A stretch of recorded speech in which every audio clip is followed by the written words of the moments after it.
Dito po sa unclaimed cash assistance na binabanggit, isa sa mga sinasabi po dito, may mga eligible naman pero hindi pa rin nakatanggap ng ayuda eh. Ano pong pangunahing dahilan itong mga drivers na ito na nasa listahan pero wala pa rin natanggap na tulong? Okay, kung yung mga drivers po ay nasa master leave o nandun sa claim base natin at eligible naman na makatanggap, pero hindi po sila naka-receive,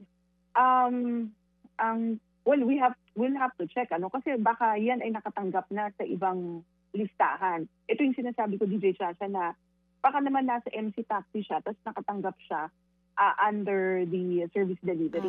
Kasi yun yung nalaman namin na pwede pa lang yung isang driver, pwede pa lang tumanggap ng ibang booking.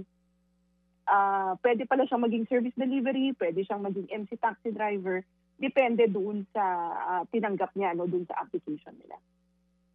So may mga na-discover kayo na ganito at hindi nila sinasabi na natanggap na nila. Tama po ba? Based dun sa aming, based dun sa aming payroll, lumalabas na nakatanggap na siya doon sa ibang listahan ng mga drivers. Akala namin, yung mga hindi nabigyan, kahit eligible, yung sinasabi na may temporary permits, iba pa pong issue yun with LTFRB. Iba pa naman ito, yung sinasabi na sila ay nihitimong mga drivers pero hindi naman nakatanggap dahil wala sila sa listahan dahil lumalabas na tempo drivers nga sila. So what we did nga, DJ Nacha, is ibigay nyo na lang po lahat sa DSWD, whether tempo sila or basta on-board sila doon sa system ng TNC. I-sumite na sa DSWD para mabigyan po natin ng tulong. That's a separate issue naman po. Kasi yung sinasabi nga nila, they're eligible. Sa mata po nila, sila ay lehitimong mga drivers. Pero doon sa system, doon sa listahan, isinumite ng kanilang mga TNC sa LTFRB, hindi po sila nakareflect. Bakit daw po ayaw ibigay pa sa inyo yung kumpletong listahan?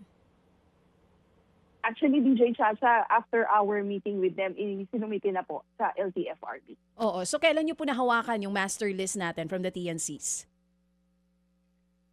Based on our meeting yesterday with LTFRB, nasa kanila na po and then irarun na for the duplication. Pero natanong po ba kung bakit in the first place, nung unang bigayan, ay hindi pa ibinigay agad? Ano daw po ba ang paliwanag doon? Kasi ang sumbong ng ilang drivers, hindi kami favorite ng TNC or TNVS company, kaya hindi kami nabigyan. May favoritism din po doon sa mga naisubmit na listahan? Well, DJ Sasha, we'll have to let the TNCs explain kung bakit hindi nila sinumite yung kanila pong mga drivers sa mga tatanggap ng financial assistance mula sa ating pamahalaan. I think dapat silang magpaliwanag kung ano yung ginawa nila doon sa listahan.